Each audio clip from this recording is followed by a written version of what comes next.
Hello, YouTube fans, here again, and figure why not this one? Gotta get back in time, gonna get back in time. There is the meaning, the dangerous thing. There's one man's heart, another man's heart. That's the feeling, that's the power of love. And I'm not going to sing that for the last hour, but that's it, you've got it. Back to the future.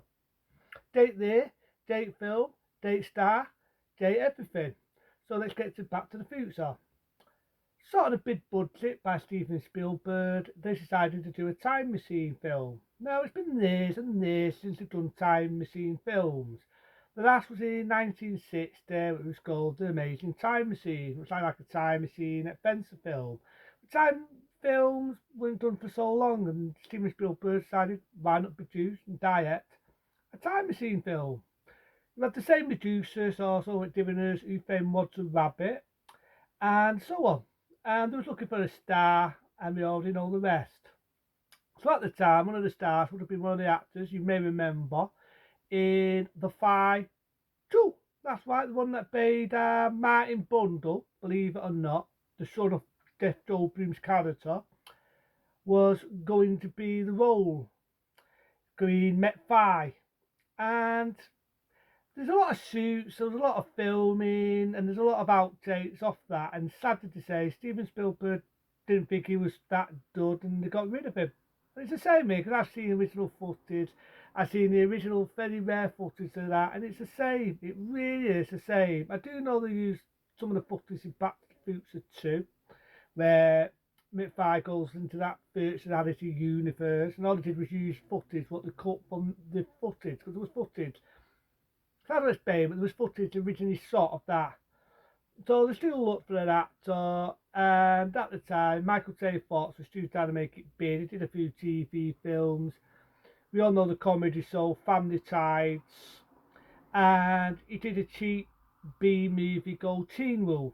Remember me reviewing Teen Wolf? I actually like Teen Wolf. I never do get why the outside Michael J. Fox, why he hated the film, he was ashamed of the film, and so on. It wasn't a bad film.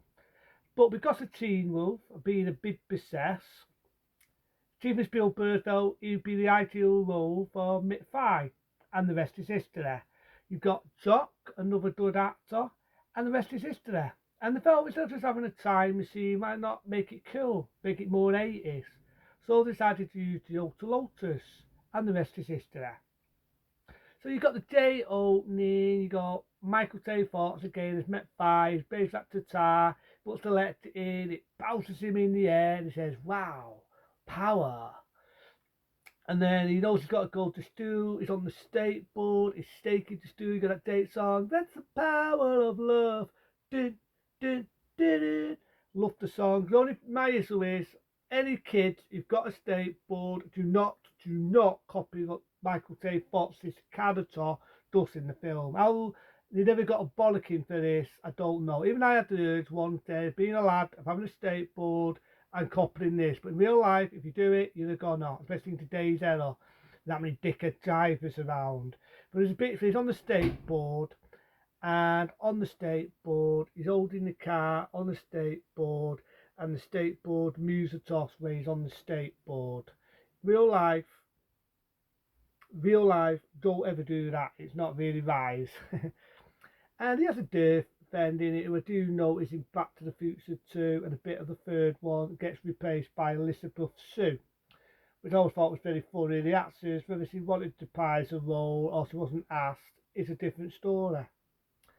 So he meets Jock, he sees Taiwan Mafia family, Jock gets shot up and he gets in the Auto Lotus after he sells it off, and then he ends up in the 1950s. All the way through the film, you've got one character called Biff, who's a bit of a dick, a bit of a bully, picks on his dad, Michael J. Fox's dad, who I do know is one there after playing one of my favourite films, that being April Fool's Day, I should say. And in this, I just think it's a bit of a dark, quite funny character, but still a bit of a dick. Hello, hello, anyone in there? I always use that line, I love that line. So as the film goes on, he's now in I think, could be like we were on about 1955. and by accident he accidentally falls on the floor and his mum falls in love with him. But that's what it gets, he doesn't know it's his mum, and it's one of these films now, it's a bit taboo, a bit of incest and all this, but don't forget, it's in the 50s, it's his mum as a young girl, and he's got to try and get his mum with his dad, who's a bit of a nerd. He even says one scene he's peeping at his mum, and he says, my dad was a pervert. So I thought I had a few chuckles there. So as the film goes on, um, he meets Jock, the longer version of Jock. He tells him about the old lotus, and he tells him about the mistake. He says, you know what's going to happen? You're going to fade. And he does this bits where he's fading. I love the bit where you meet a Biff as a young lad, and he's a bit of a bully, and he's chasing after Mitfi. I love the song in it.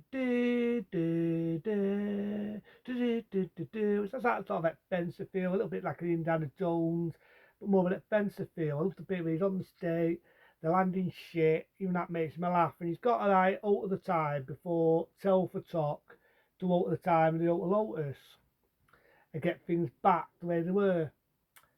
And this was inspired a lot of sci-fi time machine films after, you know what I mean? It inspired Bill and Ted and the Boulders at Fencer. It inspired the TV show, if you remember, Quantum Leap. It definitely inspired Quantum Leap as well as Bill and Ted. I can definitely see how it inspired a lot by this. So, like I say, he's got it at the time. His mum's falling for him, a little bit of naughtiness there. And there's a date bit where Biff is picking on the lad, who's his dad, and he does that fist and just goes boom, sucker punches him and knocks him the fuck out. I love it, I just love that scene. And like I say, I just love the bit where he sucker punches his Biff, knocks him out. And I always remember the actor in the fourth Friday the 13th being the final chapter. Bullshit, but we all know the final chapter being his dad. There's a lot of reasons, and I'll get to that when they do that one, why the one that played McFly's dad never prized his role, and so on. So he gets through, he saves the day, he goes back with the Jock, thanks to the Jock, into his time, and then he finds out Jock isn't dead, he had a bulletproof vest on, and everything's happy. But I do love the bit, he altered the time a little bit, which I always thought was funny because they even say you can't mess with time, you can't alter time, but he does in one way. And he meets his girlfriend, and then before you know it, Jock comes back. He says, something's going to happen, you're going to mess up in the future, and this time you don't need wheels. And the car fires off, and you get to find that out in that.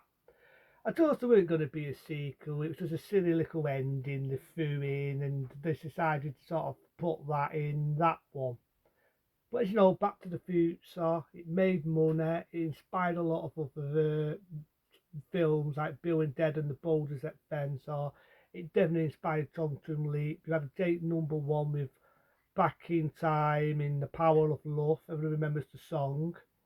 What can I say? Back to the Future was a big hit. It was a classic. It made the sequel, like I say, in the late 80s, early 90s. They did the third one. I'm glad happy they didn't do a fourth one. They was talking about it. It's never going to happen. One, Michael J. Fox is too old, and we all know he's in a bad way. Two, the actor that played Jock is too old. And to me, I think it ended beautiful like that. It ended beautiful. It could have just been a standalone film. Could have been. But I do think Back to the Future is a good film. Come out in 1985. It made grossing money. Again, like most Steven Spielberg films, a bit it. But into them, be smart, be safe. 5-star rating from me. Into then. See you later.